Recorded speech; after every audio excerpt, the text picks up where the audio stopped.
Assalamualaikum warahmatullahi wabarakatuh. Shalom, Om Swastiastu, Namo Buddhaya, salam kebajikan. Dewan juri yang terhormat dan para pemerhati hukum, perkenalkanlah kami dari tim Romli Atma Sasmita yang beranggotakan saya Salisa Danika Pangaribuan selaku pembicara pertama, kemudian ditemani kedua rekan saya, Cynthia Retno Angela selaku pembicara kedua dalam standing posisi pro, dan Edward Michael Harapan Simangunson selaku pembicara ketiga dalam standing posisi kontra. Dalam kesempatan kali ini, kami akan mengupas tuntas konstruksi berpikir kami terkait mosi perampasan hak politik para ex-HTI dan PKI lewat rancangan Undang-Undang Pemilu. Selamat menyaksikan. Ubi societas ibi justisia, di mana ada masyarakat dan kehidupan, di sanalah ada hukum atau keadilan. Dewan juri yang terhormat dan para pemerhati hukum, hak politik adalah hak yang dimiliki setiap orang yang diberikan hukum untuk meraih, merebut kekuasaan, kedudukan, dan kekayaan yang berguna bagi dirinya. Dengan kata lain, hak politik adalah bagian dari hak untuk turut serta dalam kegiatan pemerintahan. Sesuai dengan Deklarasi Universal Hak Asasi Manusia, Pasal 21 Ayat 1 yang menyatakan bahwa setiap orang berhak untuk ambil bagian di dalam pemerintahan negerinya, apakah secara langsung atau melalui perwakilan yang dipilih secara bebas. Hak politik tersebut kemudian diejawantahkan melalui proses pemilu dan pemilihan kepala daerah yang meliputi hak dipilih dan memilih, ikut dalam organisasi politik, maupun ikut dalam rangkaian kegiatan kampanye. Namun pertanyaannya adalah, apakah semua warga negara Indonesia dapat memiliki hak politik? Dewan juri yang terhormat, jika kita menelisik dalam rancangan Undang-Undang Pemilu Pasal 128 Ayat 2 huruf JJ yang menerangkan bahwa ex-anggota HTI dilarang untuk berpartisipasi sebagai peserta pemilihan calon presiden dan calon wakil presiden, calon anggota legislatif, hingga calon kepala daerah. Selain itu, dalam rancangan Undang-Undang Pemilu Pasal 128 Ayat 2 huruf II juga menjelaskan bahwa anggota organisasi terlarang Partai Komunis Indonesia, termasuk organisasi masanya atau organisasi yang terlibat langsung dalam G30 SPKI, juga dilarang berpartisipasi dalam pemilu dan pemilihan kepala daerah. Berdasarkan hal tersebut, hak politik ex-anggota HTI dan PKI telah dirampas, yang artinya hak memilih dan dipilih dalam jabatan publik mereka dicabut. Dalam hal ini, mosi yang diperdebatkan menimbulkan pro dan kontra, di mana pihak pro mengatakan bahwasanya tindakan pencabutan hak politik adalah benar untuk dilakukan, karena sesuai dengan teori de Rogeberg yang di mana Indonesia menganut teori tersebut. Dan alasan lain, yaitu HTI dan PKI adalah organisasi yang mengancam ideologi negara Indonesia. Sedangkan pihak kontra mengatakan bahwasanya anggota ex-HTI dan PKI tidak dapat disalahkan, tetapi yang dapat disalahkan ialah organisasinya. Dan pencabutan hak politik tersebut merupakan tindakan diskriminasi keyakinan, karena setiap orang bebas untuk memiliki keyakinan politik. Oleh karena itu, pada perdebatan kali ini akan dikupas tuntas baik dari masing-masing pihak dalam perspektif konstitusi, teori hak asasi manusia, dan demokrasi, sehingga akan menghasilkan satu solusi yang terbaik tanpa memberatkan satu pihak yang terlibat.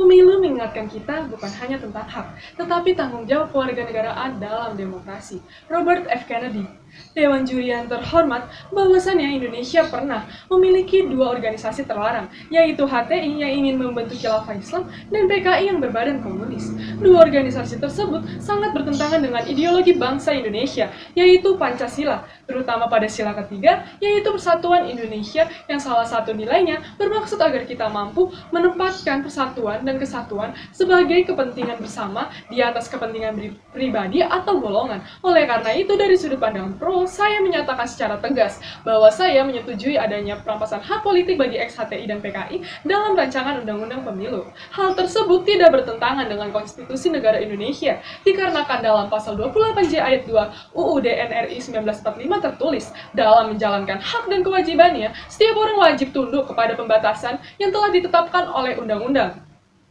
Jika berpandang dari filosofis, bangsa Indonesia mempunyai ideologi Pancasila dan semboyan Bhinneka Tunggal Ika. Apabila ideologi dan semboyan tersebut tidak dapat dipertanggungjawabkan melalui gerak-gerik kehidupan penganut HTI dan PKI, hal ini akan menjadi pematah tujuan dari ideologi dan semboyan bangsa Indonesia. Dewan Juri yang terhormat, tegas saya sampaikan bahwa kesatuan Indonesia didasari dari bangsa Indonesia itu sendiri.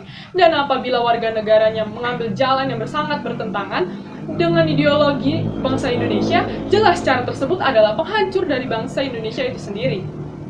Jika kita berpijak pada teori derogable right, yang berarti hak yang tercakup dalam hak sipil dan politik tidak bersifat absolut yang boleh dikurangi pemenuhannya oleh negara dalam keadaan tertentu. Di Indonesia, MK resmi mentafsirkan beberapa putusannya terkait dengan pembatasan HAM di Indonesia dan telah memberikan kejelasan bahwa tidak ada satupun hak asasi manusia di Indonesia yang bersifat mutlak dan tanpa batas. Hal ini didukung oleh Profesor Mahfud MD dalam bukunya berjudul Perdebatan Hukum Tata Negara Pasca Amandemen Konstitusi, yang menyebutkan hukum tata negara Indonesia tidak harus sama dan tidak harus berbeda dengan teori yang berlaku di negara lain. Apa yang ditetapkan sebagai hukum tata negara, itulah yang berlaku. Dari hal ini kita mengetahui bahwa perampasan hak politik tidak mengangkat HAM. Pada 9 Mei 2017, anggota ex-HTI Muhammad Ismail Yusanto menyatakan bahwa pihaknya mengkritik keras terhadap sistem demokrasi Indonesia. Bahkan mereka tidak setuju apabila yang menentukan hukum adalah rakyat. Sebagai ormas berbadan hukum, para anggota HTI tidak melaksanakan peran positif untuk mengambil bagian dalam proses pembangunan guna mencapai tujuan nasional. Kita bisa melihat fakta dan realitas saat ini bahwa HTI sudah dibubarkan dan menjadi ormas terlarang di Indonesia. Status itu sesuai dengan Surat Keputusan Menteri Hukum dan HAM nomor AHU-30 tahun 2017. Sedangkan PKI telah dilarang sejak 1966. PKI sendiri merupakan partai terlarang dan dinyatakan telah kehilangan hak politik untuk dipilih dikarenakan paham yang dianut oleh para anggota PKI adalah komunisme yang sangat bertentangan dengan Pancasila. Komunisme jelas mengajarkan bagaimana melakukan agitasi dan propaganda terhadap lawan politik. Sedangkan hal ini tidak diperbolehkan. Pasalnya Indonesia sangat menjunjung tinggi nilai kebenaran dan kejujuran, termasuk dalam berpolitik. Fakta ini didukung dalam Undang-Undang Nomor 17 Tahun 2013 Pasal 59 Ayat 4 huruf C yang berbunyinya, ormas dilarang menganut, mengembangkan, serta menyebarkan ajaran atau paham yang bertentangan dengan Pancasila. Dan dalam Undang-Undang Nomor 2 Tahun 2008 Pasal 40 Ayat 5 yang berbunyi, partai politik dilarang menganut, mengembangkan, serta menyebarkan ajaran atau paham komunisme atau Marxisme-Leninisme. Oleh karena itu, Dewan Juri yang terhormat, pengaruh dari ex-anggota HTI dan PKI sangat berbahaya jika mantan anggota tersebut menjabat dalam pemerintahan. Hal ini akan merusak tujuan negara untuk mencapai negara yang adil dan makmur. Dan rancangan undang-undang pemilu yang menghapus hak untuk dipilih bagi ex-HTI dan PKI bukanlah tindakan diskriminasi, melainkan menjadi suatu hal yang tepat jika hak politik mereka dirampas. Dengan demikian, Dewan Juri yang terhormat, saya dari pihak pro menegaskan sebaiknya pemerintah tidak menghapus pasal 182 huruf II dan JJ dan secepatnya mengesahkan RUU Pemilu ini, karena hak politik tersebut kemudian diejawantahkan melalui proses pemilu yang meliputi hak dipilih dan memilih. Artinya yang dibatasi hanyalah ex-HTI dan PKI tidak boleh menduduki jabatan tertentu dalam pemerintahan, baik menjadi capres, cawapres maupun anggota legislatif, serta menjabat pada pemerintahan daerah. Tetapi untuk memilih dan mengikuti kegiatan pemilu yang lain masih diperbolehkan. Dan solusi yang dapat saya tawarkan adalah pemerintah harus lebih selektif dan dapat membuktikan anggota yang dilarang mengikuti pemilu benar-benar terbukti pernah terlibat tindakan yang membahayakan ideologi bangsa Indonesia dalam organisasi HTI dan PKI. Dewan Juri terhormat, saya mengamini argumentasi pro bahwa organisasi terlarang akan berbahaya terhadap ideologi negara.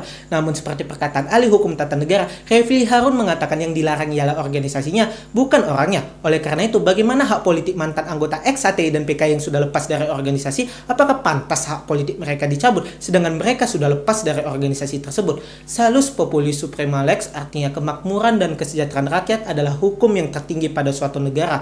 Dewan Juri yang terhormat dan para pemerhati hukum, izinkan saya menyatakan secara tegas bahwa saya tidak menyetujui adanya perampasan hak politik bagi para ex-HTI dan PKI melalui RUU Pemilu. Ditinjau dari filosofis, pada sila keempat Pancasila bermaksud setiap warga negara mempunyai kedudukan dan hak yang sama, termasuk juga anggota ex-HTI dan PKI yang pada dasarnya ialah warga negara Indonesia.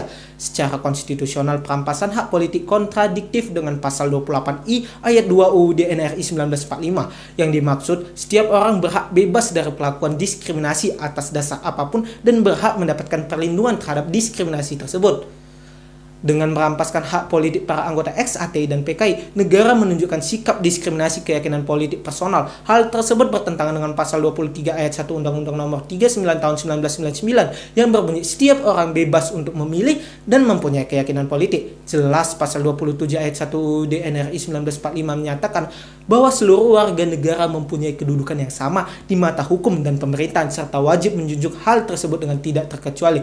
Jika perampasan hak politik ex-HTI dan PKI melalui RUU Pemilu terlaksana, maka bagaimana cara mereka menjunjung hukum yang seharusnya? Oleh karena itu, kita tidak dapat melarang seseorang dalam menentukan arah jalan hidupnya. Jika memang insan tersebut menyatakan HTI dan PKI tidak salah, bagaimana cara kita meluruskan bahwa orang yang di dalam organisasi tersebut salah? Kembali saya tegaskan, saya sangat sahara dengan pernyataan Refli Harun bahwa yang salah adalah organisasinya, bukan orangnya. Secara jurisprudensi, pernah dilaksanakannya Judicial Review DMK mengenai pencabutan hak politik bekas anggota PKI oleh undang-undang. Dapat kita melihat putusan Mahkamah Konstitusi perkara nomor 011017 PU 1 Romawi garing 2003 menyatakan pasal 60 huruf G Undang-Undang Nomor 12 Tahun 2003 bertentangan dengan UUD NRI 1945 dan tidak memiliki kekuatan hukum yang mengikat. Berdasarkan Jurnal Konstitusi Analisis Keputusan MK, Prof. Todung Mulia Lubis menyampaikan pada saat itu MK menyatakan pembatasan hak politik seperti ketentuan pasal 60 huruf G Undang-Undang Nomor 12 Tahun 2003 bukanlah didasarkan alasan yang kuat, masuk akal dan proporsional, melainkan hanya menggunakan pertimbangan yang bersifat politis saja. Mengingat kembali perkataan Refli Harun bahwa kita tidak boleh membuldoser keyakinan politik orang, apalagi keyakinan politik tersebut dapat dipertanggungjawabkan dari sisi ideologi negara. Jika kita melihat perampasan hak politik pada pasal 182 ayat 2 huruf II dan JJ dalam RUU Pemilu, hal ini bertentangan dengan ideologi negara dan juga bertentangan dengan pasal 21 DUHAM dan pasal 25 ICCPR. Seorang pakar hak asasi manusia dari Harvard University, Henry J. Snyder, mengemukakan pasal 25 ICCPR tidak lazim dibandingkan dengan pasal-pasal lain ICCPR, yang pada pasal tersebut menegaskan pemilihan umum dimaksudkan untuk menjamin kebebasan ekspresi dari kehendak para pemilih.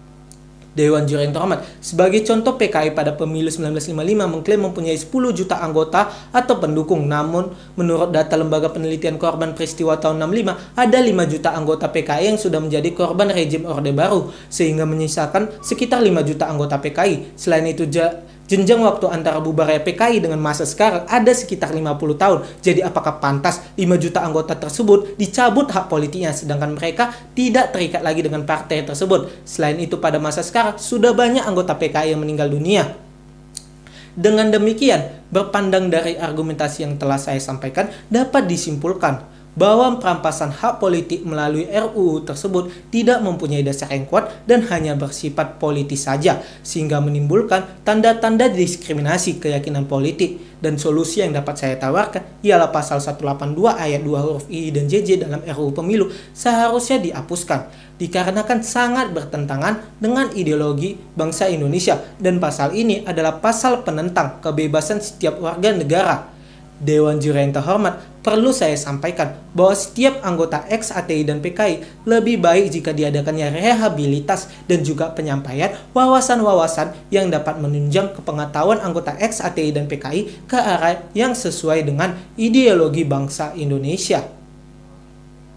Dewan Juri yang terhormat dan para pemerhati hukum, izinkanlah saya untuk menyampaikan kesimpulan pada perdebatan kali ini. Dengan adanya rancangan undang-undang pemilu perampasan hak politik ex-HTI dan PKI menimbulkan pro dan kontra. Pihak pro menyatakan bahwa pengaruh dari ex-anggota HTI dan PKI akan sangat berbahaya jika mantan anggota tersebut menjabat dalam pemerintahan. Hal ini akan merusak tujuan negara Indonesia, yaitu untuk mencapai negara yang adil dan makmur.